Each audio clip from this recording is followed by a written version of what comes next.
Сәлем достар. Бүгінгі кинотайында 2007 жылы жарық көрген «Приговоренный» фильмі.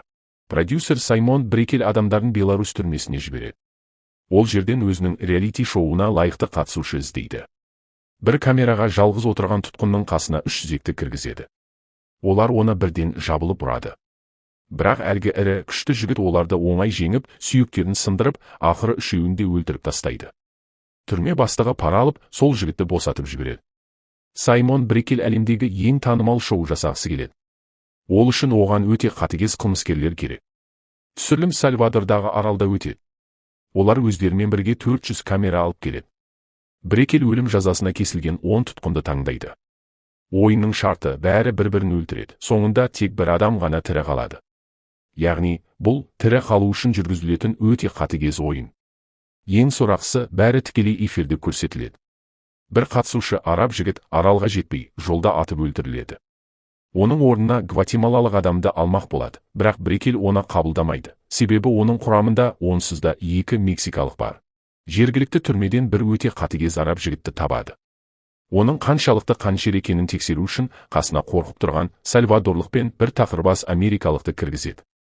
Араб жігіт бірінші адамды бір сәтте ақ өлтіріп тастайды. Бірақ америкалыққа шамасы жетпейді. Сол америкалық Джек Конрад продюсердің назарын аударады. Бұл адам 3 кісіні өлтірген үшін түрмеде отыр екен. Брекель арабты бірден ұмытып, америкалықты өз шоуына алғысы келеді. Учитывая антиамериканское настроение по всему миру, люди с огромным удовольствием будут ненавидеть этого ковбоя.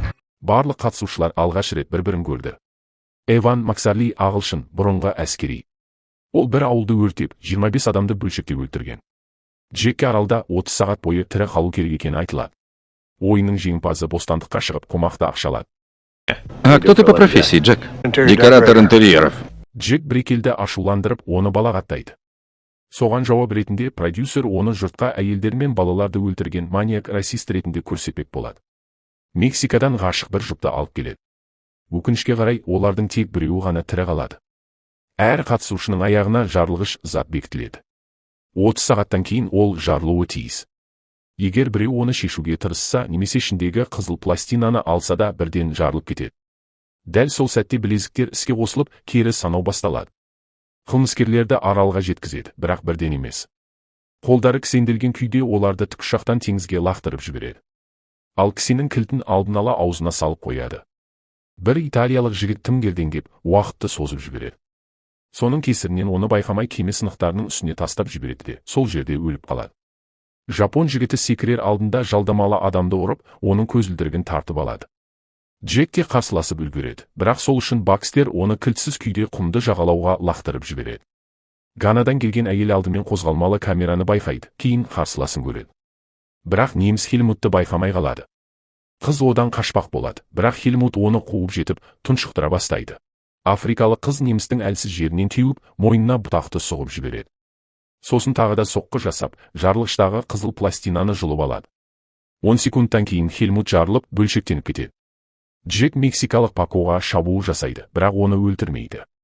Оның орнына Пакодан өзін қумауын талап етеді. Пако келісіп, оны жіберіп қояды. Сол үшін Пако Джекке кілт береді, сөйтіп Джек ақыры кісенін шешеді. Тағы бір америкалық Крестон білезігін шешуге тырысады, бірақ қолынан келмейді. Ашуланып, камераны сындырып тастайды.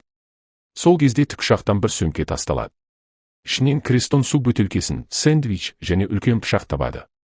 Жапон жігіті пышақтан қорықпай, оны қолынан қағып түсіріп, қолма-қол төбелеске кіріседі. Крестон Жапонның үстіне парашют жауып, өзі бір жерге тығылып қалады. Жақын маңда оны ағылшын Эван күтіп тұрады. Оның да қолында пышақ бар. Бұрынғы әскери сагаға бірігіп, аралдағы басқаларды жоюды ұсынады. Ал Джек болса жолда алып денелі Петерге тап болады. Эстондық оған шабуыл жасап ұра бастайды. Бірақ Джек те осал емес, ол күрес тәсілдерін қолданып қарсы тұрады. Екеуі төбелесіп жүріп төбеден төмен домалап кетеді. Сол кезде Джек қарсыласының қызыл пластинасын жоғалтып алғанын байқайды. Джек эстондықты өзінен итеріп жібереді. Сол сәтте ол жарылып, жартастан құлап кетеді. Онлайн реалити-шоуды көріп отырғандар саны 12 миллионға жетеді. Бұл жағдай ФБР-дің назарын аударады. Агенттер Джектің шын фамилиясын және оның Сара деген әйелмен кездескенін анықтайды. Сара бұл шоу туралы біліп, жұмыста отырып тікелей эфирді қосады. Ал сайтта Джекті Ку Клукс кланының мүшесі, тіпті бір клиниканы жайдан жай жарып жіберген адам ретінде көрсетеді. Роза мен Пако қайта кездеседі. Олар бірге болмақшы еді, бірақ Эван кедергі келтіреді. Пако сүйіктісіне қашуды бұйырады. Ағылшын Паконы жаралайды, бірақ ол бәрібір қарсы тұрады. Алайда Пако жапон жігітке алаңдап кетеді, өйткені ол Розаны ұстап алған еді. Эван Паконы ағашқа асып қойып, оған Розамен не істейтінін көрсетпек болады. Бірақ Роза қарсылық білдірген соң, Эван оны аяусыз өлтіреді. Түсірілім тобының көңілі түседі, тек продюсер ғана бәріне риза. Ол бұл көріністі камералар аз түсіріп жатыр деп ойлайды. Сол жерге камуфляж киген бірнеше оператор келеді. Брекелдің көңілдесі одан бұл сұмдықты тоқтатуын сұрайды. Голдман да қатысушыларға жанашырлық танытып, мұндайды көру қиын екенін айтады. Эван Розаны өлтіргеннен кейін, оның денесін жарып жібереді. Сол сәтте Пако қашып кетуге үлгереді. Жылап жүрген Паконы Джек тауып алады. Пако одан көмек сұрайды, өйткені оның тізесі сынған еді. Ты убьешь их для меня. Убьешь их обоих. Джек баққа метеостанцияға жетуді жоспарлап отырғанын айтады. Өйткені ол жерде сигнал беретін құрылғы болуы мүмкін. Крестонға африкалық қыз шабуыл жасайды, бірақ ол оны тез жеңеді. Дегенмен оны өлтірмейді. Ең белсенді қатысушыларды марапат ретінде қолдайды. Тікұшақтан оларға садақ, пышақтар, темекі және тіпті жанғыш қоспа тастайды. Не надо так усердствовать, успокойся. Қираған ғимараттардың арасынан Джек металл пластина тауып алып, оны білезігінің үстіне орап қояды. Сол сәтте гипс сигналы жоғалып, ұйымдастырушылар оны таба алмай қалады. Бірақ камералардан әлі де жасырына алмайды. Брекел оның арқанмен қайда бара жатқанын түсінбей, аң-таң болады.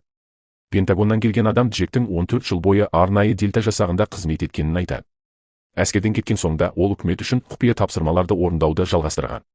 Бір операция кезінде ұсталып, Сальвадор түрмесіне қамалады. Ал билік оны жай ғана ұмытып кеткен. Көп ұзамай Джек көзден ғайып болады. Голден алаңдай бастайды, өйткені камераларды тек өз базаларының маңына ғана қойған еді. Шынында да Джек метеостанцияға жетіп, бірнеше адамды есінен тандырып, сүйіктісі Сарамен байланысқа шығады. Сара осы уақытқа дейін Джек оны тастап кеткен деп ойлаған. Соңғы сәтте Джек аралдың координаттарын айтып үлгереді. Бірақ оны күзетшілер байқап, байланысты үзіп тастайды. Бакстер оған оқ жаудырады. Олар Джекті өлтірмек болады, бірақ ол қашып қайтадан джунглиге кіріп кетеді. Ал Кристен мен Эсантва от жағып отырады. Қыз америкалыққа жақындап оған массаж жасайды. Кристен өз тарихын айтып, бір әйелдің сатқындығынан түрмеге түскенін жеткізеді. Бірақ өмір оны еш нәрсеге үйретпеген еді. Кристен байқамай қалады, Эсантва оның білезігіндегі қызыл пластинаны алып қашып кетеді. 10 секундтан кейін қатты жарылыс болады. Осы кезде басқа қатыгездер Паконы тауып алып, оны аяусыз азаптай бастайды. Голденге бұл сұмдықты бақылау барған сайын қиындай түседі. Ол Джулиямен бірге продюсерге барады. Джулия бәрін түсініп қояды. Жараланған мексикалықтың қай жерде жасырынғанын қатыгездерге дәл Брекелдің өзі айтып берген. Слишком много жестокости. Мы пересекли ту черту, которую не должны были пересекать. Продюсер ештеңені өзгерткісі келмейді. Өйткені олар бәрін алдын ала білген, қандай қатыгез контент түсіретіндерін де түсінген. Соңында Голдман амалсыздан шоуды жалғастыруға келіседі, ал Джулия болса сүйіктісінен соқ қалады. Джек Паконың айқайын естіп жүгіріп келеді. Бірақ садистер өз ойындарын жалғастырып жатады. Ағылшын жігіт оны садақпен атып, кейін тірідей өртеп жібереді. Олардың арасында терең жар болғандықтан Джек оған көмектесе алмай қалады. Таңертең Джек темір тор тауып, оны бөлшектеп, темір таяқшаларды қолына байлап алады.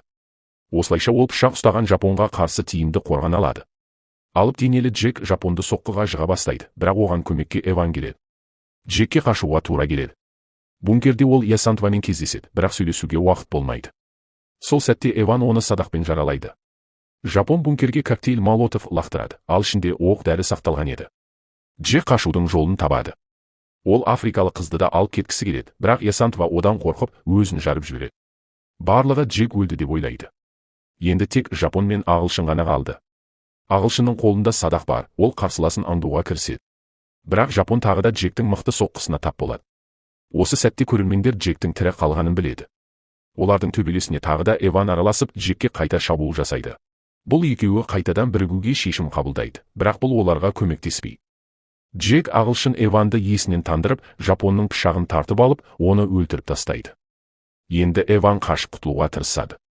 Бірақ америкалық арнайы жасақ сарбазы оны қуып жетеді. Қорқып кеткен Эван жартастан секіріп кетеді, Джек те артынан секіруге мәжбүр болады. Джек судан аман шығады. Сол маңға сөмке тасталады, дәл Эван тұрған жерге түседі. Ішінде мылтық бар екен.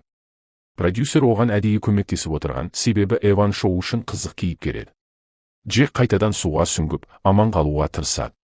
Жақын жерде оператор мен қарулы күзетші жүрген, бірақ Эван оларды да өлтіріп, тағы бір қару МП-5 автоматын алады.